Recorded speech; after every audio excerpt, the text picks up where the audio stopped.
कि अगर किसी वीराने में छुपा एक साधु असल में साधु ही न हो, क्या होगा अगर तुम्हारा रास्ता भटकना सिर्फ एक इत्तफाक नहीं बल्कि किसी पुरानी बद्दुआ का हिस्सा हो। आज जो कहानी तुम सुनने जा रहे हो वो तुम्हें रात भर चैन से सोने नहीं देगी। भारत के शहर अयोध्या के एक रेगिस्तानी इलाके के वीराने में रेत के बीचों बीच कच्ची मिट्टी से बने छोटे से घर में एक 70 साल का साधु अकेला रहता था। उस रात गहरी नींद में डूबे साधु की आंख अचानक दरवाजे की भारी दस्तक से खुल गई। उसने बुदबुदाते हुए कहा, इस वीराने में इतनी रात को कौन हो सकता है? धीरे धीरे दरवाजे की ओर बढ़ा और कांपते हाथों से कुंडी खोली। दरवाजा खुलते ही सामने दो जवान और खूबसूरत लड़कियां राधा और मीरा खड़ी थीं। उनके चेहरे थके हुए थे, आंखों में डर और बेचैनी साफ झलक रही थी। साधु ने पूछा, तुम लोग कौन हो? इस वीराने में रात के वक्त क्या कर रही हो?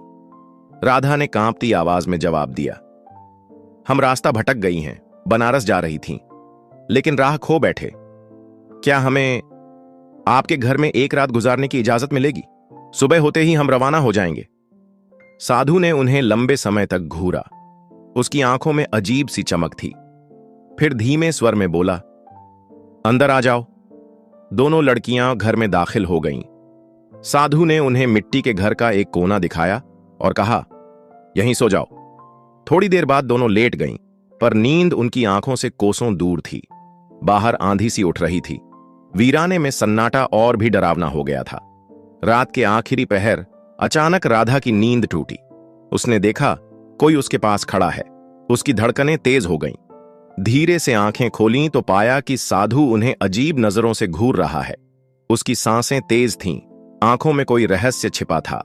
राधा झटके से उठ बैठी और बोली, आप हमारे पास क्यों खड़े हैं? साधु मुस्कुराया, लेकिन उसकी मुस्कान साधारण नहीं थी।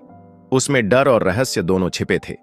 वह बोला, तुम्हें लगता है तुम रास्ता भटक कर यहां आई हो, लेकिन सच्चाई यह है कि तुम्हें यहां लाया गया है। मीरा भी घबराकर उठ बैठी।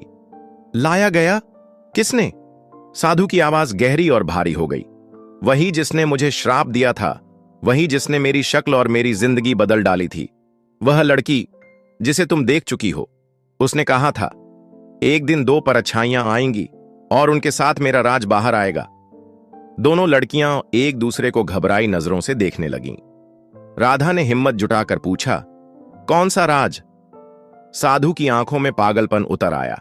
उसने कहा, मैं साधु नहीं हूं, मैं अर्जुन हूं। कभी जवान, खूबसूरत और ताकतवर था, मगर एक रहस्यमयी लड़की ने मुझे शाप दिया और तब से मैं इस रूप में कैद हूं। तुम दोनों का आना कोई संयोग नहीं, यह उसकी आखिरी चाल है। घर की दीवारें हिलने लगीं, मिट्टी झरने लगी। बाहर तेज तूफान उठ चुका था। साधु ने अपने दोनों हाथ आसमान की ओर उठाए और जोर से चिल्लाया, आज श्राप का अंत होगा या फिर मेरी आखिरी सांस। राधा और मीरा चीख पड़ी। दरवाजा अपने आप बंद हो गया।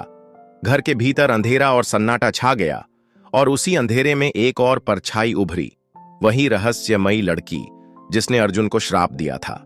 उसकी आंखों में आग थी और होंठों पर मुस्कान। उसने कहा, आज रात फैसला होगा कहानी का राज। लेकिन क्या तुम सच में नहीं जानना चाहती मैं इतने साल कहां था? दोनों बहनों की आवाज एक साथ गूंजी। हां, बताओ अर्जुन, हमें सब जानना है। दृश्य बदलता है। बाजार की ओर जाता अर्जुन। अर्जुन ने बताना शुरू किया। बरसों पहले मैं बाजार की ओर निकला था। रास्ते में मुझे एक बूढ़ा आदमी और एक बेहद हसीन लड़की मिली।